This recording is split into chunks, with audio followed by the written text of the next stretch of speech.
Salut à tous. Alors aujourd'hui, on va aborder le thème que j'ai appelé les instincts et les basiques. Je suis accompagné aujourd'hui de Éléonore Corroy. Bonjour Éléonore. Bonjour Jimmy. Ça va? Ça va, nickel. Alors je vais te présenter brièvement. Tu es avant tout monitrice en technique de survie. Oui. Et c'est aussi pour ça que je t'ai invité. Tu es, je crois, aussi formatrice en premier secours. Et en plus de ça, tu es infirmière. Exactement. C'est curieux quand même Le lien. le lien. Alors, pourquoi j'ai voulu te voir aujourd'hui? Parce que, en fait, je trouvais qu'il y avait beaucoup de liens, beaucoup de points communs entre mon approche de la self-défense et notamment ce que tu peux faire toi en survie. Vous vous rappelez, la dernière fois, dans ma dernière vidéo, j'avais abordé le thème de la bascule mentale et de montrer qu'en vérité, en apprenant à se connaître et en s'acceptant, du coup cette bascule mentale se faisait de manière spontanée et naturelle et qu'il n'y avait pas besoin d'aller chercher des techniques derrière lesquelles se déguiser, derrière lesquelles se cacher pour s'en sortir. Et que plus je restais dans le contrôle et la prédiction, et finalement moins ça allait m'aider. Donc du coup, la question que je viens de me poser, parce que là, récemment il y a eu le salon du survivalisme, Oui. auquel tu participes. J'aimerais savoir, c'est quoi en fait le survivalisme, la survie, qu'est-ce que c'est? Alors le survivalisme et la survie c'est un petit peu différent. Donc nous on propose des stages de survie. Ouais. La survie c'est le fait de vivre par-dessus quelque chose, donc par-dessus un imprévu, un incident, un accident, un problème divers. Et du coup sur nos stages on va voir comment les éviter, comment rester en vie. En fait, donc avec quelques techniques et puis quelques connaissances de base. Alors, pour moi, la question que je me pose, c'est pourquoi aller travailler des techniques de survie? Pour rester en vie, déjà. Ouais, vaut mieux. Ouais, vaut mieux, ça marche bien. Alors, je te dis ça, excuse-moi, parce que tu sais, il y a parfois des amis qui se moquent un peu des gens qui pratiquent les arts martiaux et la self-défense, parce qu'en fait, il y a peu de chance dans notre vie. Il y a peut-être une fois dans notre vie où on va se faire agresser, peut-être jamais, donc on va peut-être s'entraîner sur des choses dont on n'aura jamais l'occasion de. On n'aura pas l'occasion d'utiliser ce qu'on aura appris, quoi. C'est un peu pareil pour toi, peut-être, non? Je sais pas. Oui, oui, il y a beaucoup de gens qui disent pourquoi tu fais ça, pourquoi tu vas te mettre dans le mal dans les bois, mais parce que tu apprends justement comment être plus autonome. Et nous, on a beaucoup de stagiaires qui viennent, soit des fois, c'est vraiment, il y a côté, ils ont besoin d'avoir des connaissances parce qu'ils préparent un voyage, une expédition, c'est des grands randonneurs, et il y en a beaucoup d'autres qui ont juste envie d'un retour aux sources et d'un retour vers des choses plus simples et un week-end d'immersion en pleine nature. D'accord. Mais alors du coup, à part les gens qui veulent juste se remettre en contact avec la nature, à quoi ça sert en fait? Parce que moi j'aimerais bien, je trouve qu'il y a un truc complémentaire par rapport à la self-défense, puisque j'apprendrais d'autres techniques qui viendraient complémenter ma survie. Mais bon, en soi, pour moi, ça fait, je me dis, je me fais un truc un peu extrême, quoi, un peu perché, tu vois. Mais en fait, qu'est-ce que c'est vraiment, qu'est-ce que ça peut m'apporter en fait de faire un stage en survie ou du moins de me mettre là-dedans? Je pense que ça te redonne le sens des priorités. Ah. En matière de survie, les stagiaires quand ils arrivent, leur priorité principale, leur souci principal, leur stress, c'est le matériel. C'est la première question que j'ai à chaque fois. Qu'est-ce que je prends comme matériel? Qu'est-ce que je prends comme équipement? Qu'est-ce que je peux acheter comme sac? Qu'est-ce que je peux acheter comme couteau? Et ainsi de suite. Et c'est l'angoisse principale. Et c'était la mienne aussi, c'est quand j'ai commencé à faire des randos, à faire des treks, à partir en voyage et du premier stage de survie, ma préoccupation principale c'était le matos. Qu'est-ce que je prends? Et puis en fait, on voit que la priorité n'est pas là. Il y a quelqu'un de très bien qui s'appelle Wiseman qui a écrit un livre et qui, entre autres dans son livre, fait une pyramide de la survie, des priorités en survie. Ça ressemble un peu à la pyramide de Maslow, ça. Exactement. C'est qu'est-ce qui fait que tu vas rester en vie, que tu vas survivre ou pas. Ah. Et donc la base de la pyramide, c'est l'attitude. L'attitude. Ouais, la détermination. Ah bah tiens, justement, ça fait référence un peu à ce que je disais la dernière fois. Ok. Il faut que tu aies l'envie de vivre. Si tu n'as pas envie de vivre, tu vas te laisser mourir. Ça paraît logique, mais voilà, c'est la base. Ça, c'est la base, ok. Au-dessus, tu as les compétences et les connaissances. Donc le fait, ça c'est ce que nous on fait en stage. En stage, on va apprendre des principes, des techniques, faire du feu, t'isoler du froid, réguler ta température, trouver de l'eau. Donc ça c'est compétences, connaissances, trouver de la nourriture. C'est juste au-dessus. Un petit peu au-dessus, mais moins important, on va dire, c'est les capacités physiques. Ah ouais. Ouais. Donc D'accord. nous, peut-être contrairement un peu aux arts martiaux, je sais pas. Alors, en fait, dans les arts martiaux, le physique est très important, hein. C'est aussi pour ça Ouais. qu'il y a des catégories de poids.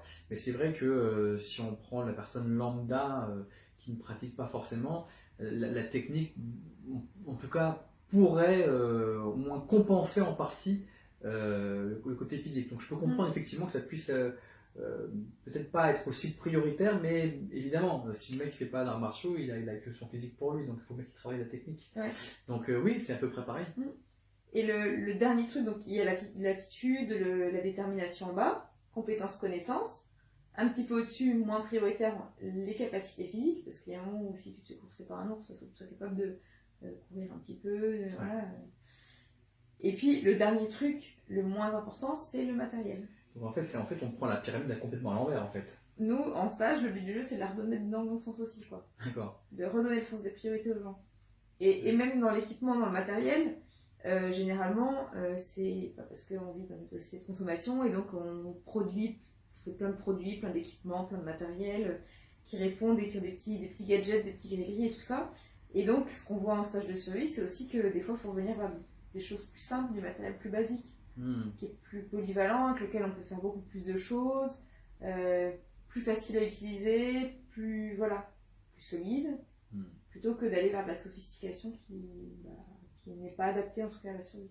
Est-ce que c'est pas justement avec ça que les gens viennent à la base, avec beaucoup de matériel? Ouais. Bah oui. Parce que c'est ce qu'on voit dans les magazines, c'est ce qu'on voit dans les catalogues, sur les sites internet, c'est le matériel. Et du coup, ça cristallise les peurs des gens. Je pense que la peur se cristallise sur l'équipement. Enfin, comment dire, les gens pensent que leur peur va être comblée par l'équipement en fait. Ça me rappelle tout à fait ce qu'on a dans les arts martiaux. Tu sais, il y a un proverbe martial qui dit plus tu te focalises sur la technique, plus tu t'éloignes de la cible. Sous-entendant que si je me focalise uniquement sur le comment faire, du coup je suis plus spontané, je suis plus dans l'action, dans le présent et je m'éloigne pour le coup de ma survie quoi. Donc ça fait vraiment écho quoi. Nous c'est pareil avec le matériel je pense. D'accord, donc ça serait vraiment prendre la priorité, pas forcément dans le bon sens. Enfin, ou du moins, au niveau de la priorité, ça serait vraiment d'abord fait, et puis si tu peux te servir de technique, c'est ça un peu? Ouais, voilà, c'est tout à fait. D'accord. Toi si tu veux, est-ce que tu penses que tout le monde devrait faire ce genre de stage? Non, et je pense qu'il faut le faire déjà, il faut en avoir envie. Faut avoir envie. La pyramide, la base? La base, si t'as pas l'envie, ça sert à rien de venir en stage parce que tu vas rien apprendre. Et puis après, tu t'apprends les techniques de survie, ça peut t'intéresser parce que tu as un centre d'intérêt, parce que tu fais de la rando, parce que tu vas mettre en pratique. Et tu apprends aussi quand même beaucoup sur toi, parce que tu réapprends à te connaître, à savoir comment tu fonctionnes et donc à produire une réponse adaptée. C'est ça. Moi, ça me rappelle un peu justement quand je parlais de bascule mentale, puis c'est le truc où les gens voulaient une technique pour passer d'un état de conscience à un autre. Ça te parle ça, le switch mental? Ouais, complètement. En fait, en stage, on va faire du drill. On drill exercice. Hein. Ouais, on va répéter des exercices, on va répéter des gestes. Et du coup, c'est le moment où on va basculer en mode survie, où on est dans la merde, mais du coup, on bascule en mode survie. Et à ce moment-là, on peut mettre en pratique. Qu'est-ce qui fait que tu bascules en mode survie, toi? Pourquoi tu bascules en mode survie? Est-ce que c'est parce que c'est le contexte qui t'y oblige, ou c'est parce que on dit voilà, vous avez un truc à faire, voilà la méthodologie pour basculer en mode survie? Non, c'est le contexte qui t'y oblige. Le contexte. Sinon, tu peux pas. Je pense que. D'accord. Je sais pas si pour vous c'est pareil, mais tu peux pas passer en mode défense pour de vrai. Ouais. Sur de l'entraînement. Alors, du coup, si je reprends ta pyramide là, parce que tu te dis là, tu bascules en mode survie, donc c'est le contexte qui t'y oblige. Forcément, les gens, ils ont envie de trouver à boire, ils ont soif, ils ont envie de rester en vie en principe. Mais tu me dis qu'à la base, ils prennent la pyramide dans le mauvais sens, donc ils prennent le matériel. S'ils n'ont pas de matériel, ça se passe comment? Parce que du coup, ils doivent pas être bien. Parce que il y a ça, des fois j'entends c'est toi qui m'as raconté, que des fois où vous faites des petites blagues comme ça, ou du moins ça fait partie. Ça fait partie du jeu, ouais. Du jeu, de virer le matériel, ou de virer de plus en plus, et de dire maintenant tu te débrouilles avec rien quoi. Et alors du coup, ça se passe comment ça? Généralement, tu as toujours un moment de bug, tu vois, un moment de latence où les gens ils se retrouvent perdus, ils savent plus quoi faire parce qu'ils comptaient sur leur matériel, ils l'ont plus, et du coup il y a ce moment de flou, de flottement où les gens ils sont plus capables de prise de décision. Donc là c'est mon taf de voilà, de les reguider dans le bon chemin. Est-ce que tu parlais de délai d'action toi aussi par rapport à ça, en termes de où il y avait un temps consacré à la réflexion ou à l'émotion, parce que finalement, ouais. Alors, en fait, oui, enfin, j'y avais pas pensé, mais en fait, c'est tout à fait ça. Tu as ce moment soit consacré à l'émotion parce que c'est l'angoisse, soit consacré à la réflexion, mais qu'est-ce que je vais faire? Et puis, nous, on est là pour, voilà, pour reguider dans le droit chemin et on va dire, mais attends, le matériel, c'est l'eau de la pyramide, redescends, les compétences, les connaissances, qu'est-ce qu'on a vu hier en stage? On a vu qu'il fallait faire comme ça, et t'as plus ton équipement, mais attends, dans la nature, on va retrouver des alternatives au matériel que tu n'as pas. Donc là, c'est pareil, il faut peut-être apprendre aussi à être calme, à se calmer pour garder sa lucidité. Et être en conscience, prendre conscience de la situation dans laquelle tu es, prendre conscience de tes capacités, de toi, à quel niveau tu en es au niveau voilà, de ta santé, quoi, en général, de ton état de vie. Et qu'est-ce que tu proposes, toi, pour ça, justement du moins, qu'est-ce que tes stages proposent pour justement rentrer dans ce que tu viens d'évoquer par rapport à l'état de conscience. Ouais. Après, c'est assez spontané quand même, il y a une grosse part de spontanéité, c'est plutôt juste leur faire prendre conscience en leur disant, voilà, en les questionnant.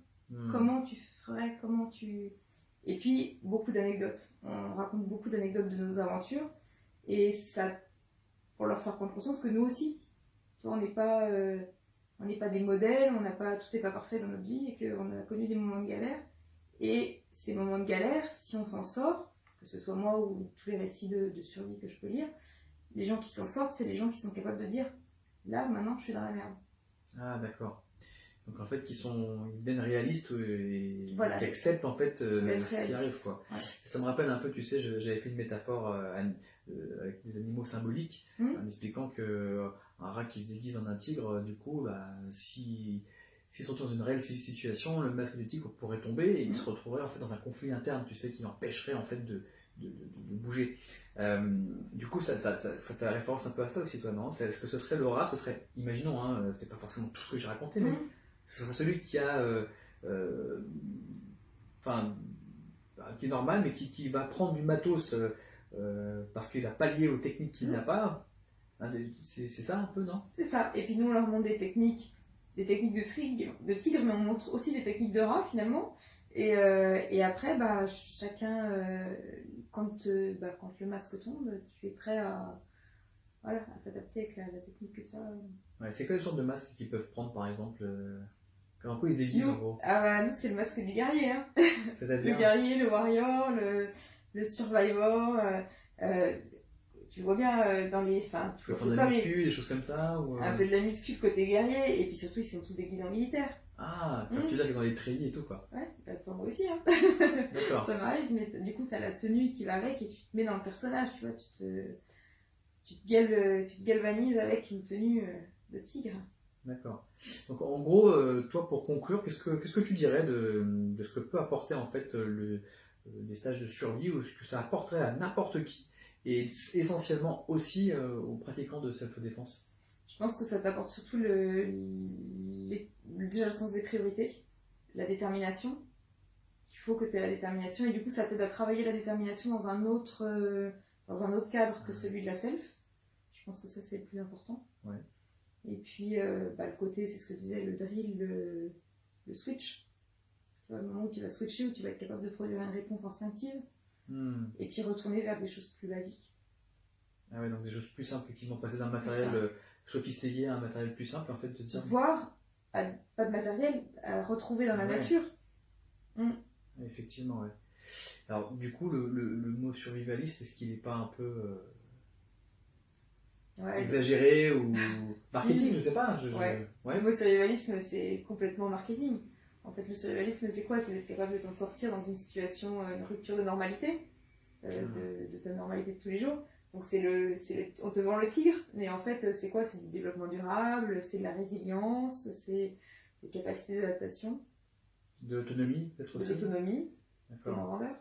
C'est moins vendeur, effectivement. En tout cas, ok, je comprends beaucoup mieux. En tout cas, merci beaucoup. J'espère que cette vidéo vous a plu. Si vous avez des questions ou des commentaires à faire, vous pouvez les faire sur la vidéo, ou éventuellement les faire directement à Éléonore par le biais de ton site, je crois. Hein. Ouais. C'est www.t-o-t.fr. Parfait. Je suis dedans, nickel. Et pour lui poser les questions que vous avez envie ou éventuellement participer à ces stages. Voilà, je vous remercie beaucoup et je vous dis à bientôt pour un tout autre thème. Allez, ciao!